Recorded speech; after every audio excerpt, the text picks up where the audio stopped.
सुप्रभात दर्शक बंधु आज हूँ जुलाई मास 23 तारीख बुधवार। चलतु नजर पकेबा आज दिन किसी गुरुत्वपूर्ण खबर उपरे। ता पूर्व जदि आपण माने आम वीडियो को लाइक करना गोटे लाइक कर दिंतु। चैनल को प्रथम थर देखुले सब्सक्राइब निहाती भाबरे करंतु। तेबे चलतु नजर पकेबा आज प्रथम खबर। आज प्लास्टिक बोतल रे पेट्रोल बिक्री होई परिबो नाही। रास्ता घाट रे प्लास्टिक बोतल रे पेट्रोल बिक्री हेले हेबो कार्यानुष्ठान। पेट्रोल पंप संघ सह बैठक पर जोगाण मंत्री को सूचना। बाहर प्लास्टिक बोतल रे पेट्रोल बिक्री कले कार्यानुष्ठान हेबो। काच और टीन बोतल रे पेट्रोल बिक्री पई अनुमति। आज विभिन्न पेट्रोल पंप रे जांच करा जिवो। एने मत रखिछन्ती कृष्णचंद्र पात्र। समस्त जिलापाल मानकु निर्देश होइथिबा कहिले मंत्री। आसंत नजर पकेबा परवर्ती खबर उपरे। राज्य में बढ़िबारे लागिछि नारी निर्यातना और महिला हिंसा मामला। जगतसिंहपुर रे एक लज्जाजनक घटना सामना को आसिछि। गतकाली संध्यारे नाबालिका जनक निज दादा घर को बुलिबा को जाइथिबा बेले गण दुष्कर्मर शिकार होइछन्ती। बहु समय धरि नाबालिका घर को न फेरिबारु परिवार लोके ताको खोजाखोजी करथिले। दीर्घ समय पर संपृक्त नाबालिका रक्त जुड़बुड़ अवस्था गाँ पाखर उद्धार करथिले परिवार लोके। परे तांको जगतसिंहपुर मुख्य डाक्टर भर्ती करा जायथिला। पीड़िता बापा एने जगतसिंहपुर थाना रे अभियोग करथिले। दुई जन युवक तांको उठाई नहीं एभली कांड भिआइथिबार परिवार लोक कहिसंती। थाना रे एतला देला परे पुलिस घटना को गुरुतर सह नैथिला। गतकाली रातिरे तमाम खोजाखोजी चलीथिला। जगतसिंहपुर एसपी सूचना अनुसार अभियुक्त को धरिबा को 3टी टीम गठन करा जायछि। जिलार विभिन्न स्थान रे चढ़ाऊ करा जायथिला। उभय को चिन्हट करा जायथिबा एसपी नै सूचना दैछन्ती। जनकु कटक नियले करसाधा अंचल काबू करा जायछि। खूब शीघ्र अन्य जनकु धरा जिवो। आज सकाळे साइंटिफिक टीम और पुलिस घटनास्थल रे पहुंची छानबीन आरंभ करछन्ती। घटनास्थल को साइंटिफिक टीम बहु गुरुत्वपूर्ण सामग्री जब्त करिछि। पीड़िता एबे जगतसिंहपुर जिला मुख्य चिकित्सालय रे चिकित्सित हेउछन्ती। तांको अवस्था स्थिर थिबार जणा पड़िछि। चलतो नजर पकेबा परवर्ती खबर उपरे। पृथ्वी तार घूर्णन गति बदलाइछि। दुनिया देखिबो 24 घंटा रु कम दिन अर्थात आज दिन अर्थात दिन छोट होई जिवो।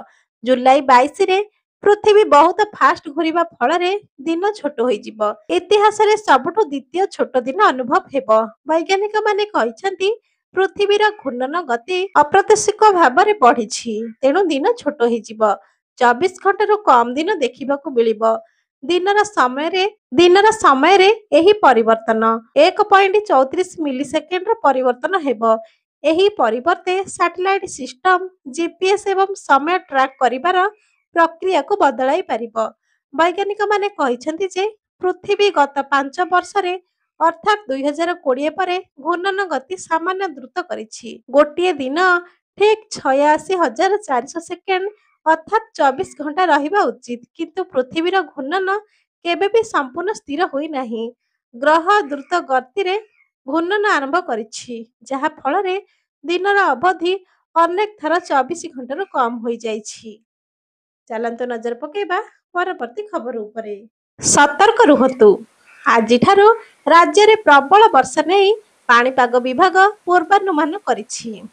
24 तारीख रे अर्थात आसंता काली उत्तर बंगोपसागर रे लघुचाप सृष्टि संभावना अछि। एहा प्रभाव रे अनेक स्थान रे प्रबल रु अति प्रबल वर्षा हेबो बोली विभाग सूचना दैछि।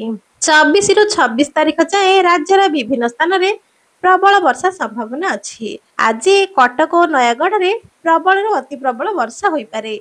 एही दुई जिला पई ऑरेंज अलर्ट जारी होईछि। केन्द्रापड़ा, जगतसिंहपुर, जाजपुर, ढेंकानाल, अनुगुल, कंधमाल, गंजाम, भद्रक, बालेश्वर, मयूरभंज, केन्दुझर, खोर्धा और बौद्ध रे प्रबल वर्षा होई पारे। 24 तारीख रे मयूरभंज, केन्दुझर, सुंदरगढ़ प्रबल रु अति प्रबल वर्षा होई पारे। बालेश्वर, भद्रक, केन्द्रापड़ा, जगतसिंहपुर, कटक, जाजपुर, झारसुगुड़ा, संबलपुर, देवगढ़, बरगढ़, अनुगुल और ढेंकानाल रे प्रबल वर्षार आशंका रही। 25 तारीख रे झारसुगुड़ा, सुंदरगढ़, बरगढ़, संबलपुर और केन्दुझर रे प्रबल रु अति प्रबल वर्षा होई पारे। मयूरभंज, सोनपुर, बौद्ध, बलांगीर, कलाहांडी, कंधमाल, देवगढ़, अनुगुल, बालेश्वर, भद्रक, केन्द्रापड़ा, जगतसिंहपुर, कटक और पुरी, जाजपुर रे प्रबल वर्षा होई पारे।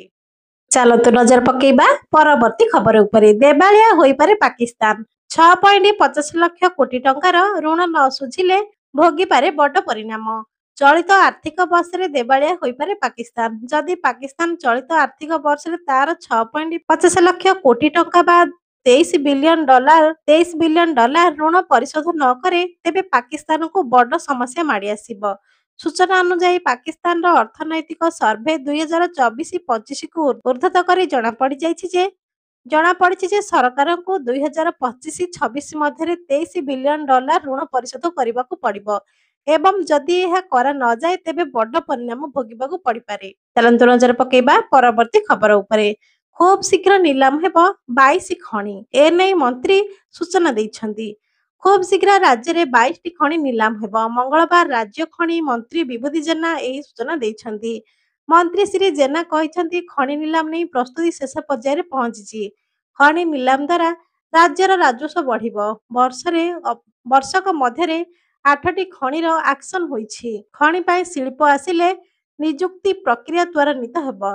ପୂର୍ବ ସରକାର ଦୀର୍ଘ ଦିନ ଧରି ଖଣି ଆକ୍ସନ କରୁନଥିଲେ ବୋଲି ଶ୍ରୀ ମନ୍ତ୍ରୀ ଜେନା କହିଛନ୍ତି।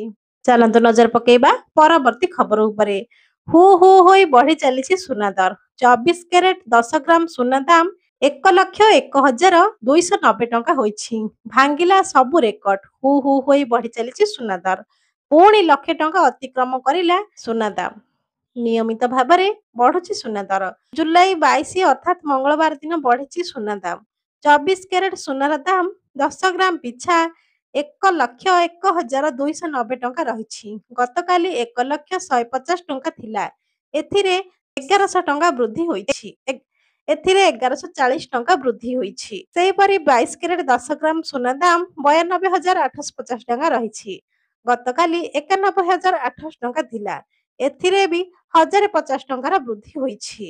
18 କ୍ୟାରେଟ ସୁନା 10 ଗ୍ରାମ ପିଛା 75,970 ଟଙ୍କା ରହିଛି। ଗତକାଲି 75,110 ଟଙ୍କା ଥିଲା। ଏଥିରେ ମଧ୍ୟ 860 ଟଙ୍କା ବୃଦ୍ଧି ପାଇଛି। କାଲି ଥିଲେ ଧନୀ ଆଜି ହେଲେ ଠକ। 992ରୁ 1କୁ ଖସିଲା ସେୟାର। ବଢ଼ିଲା ଅନିଲ ଅମ୍ବାନୀଙ୍କ ଅଡୁଆ। ଭାରତୀୟ ଷ୍ଟେଟ ବ୍ୟାଙ୍କ ଅନିଲ ଅମ୍ବାନୀଙ୍କ କମ୍ପାନୀ ରିଲାଏନ୍ସ କମ୍ୟୁନିକେସନ ଠକେଇ କରୁଥିବା ବର୍ଗରେ ଆକଳନ କରିଛି। ଅର୍ଥ ରାଷ୍ଟ୍ରମନ୍ତ୍ରୀ ପଙ୍କଜ ଚୌଧୁରୀ ଲୋକସଭାରେ କହିଛନ୍ତି ଆରବିଆଇର ନିର୍ଦ୍ଦେଶାବଳୀ ଏବଂ ବ୍ୟାଙ୍କର ଠକେଇ ପରିଚାଳନା ନୀତି ଅନୁସାରେ ଏହି କାର୍ଯ୍ୟାନୁଷ୍ଠାନ 13 ଜୁନ 2025ରେ ନିଆଯାଇଥିଲା। ଏହା ସହିତ 24 ଜୁନକୁ ଆରବିଆଇକୁ ସୂଚନା ଦିଆଯାଇଥିଲା ଏବଂ ସିବିଆଇରେ ଅଭିଯୋଗ ଦାଖଲ ପ୍ରକ୍ରିୟା ଆରମ୍ଭ ମଧ୍ୟ ହେଉଛି। ଦେବାଳିଆ ପରିସ୍ଥିତିରେ କମ୍ପାନୀ ରହିଛି। ତ ଇଏ ଥିଲା ଆଜିର କିଛି ଗୁରୁତ୍ୱପୂର୍ଣ୍ଣ ଖବର ପସନ୍ଦ ଆସିଲେ ଭିଡିଓକୁ ଗୋଟେ ଲାଇକ୍ କରିବେ। ଆପଣମାନଙ୍କର ଦିନ ମଙ୍ଗଳମୟ ହେଉ।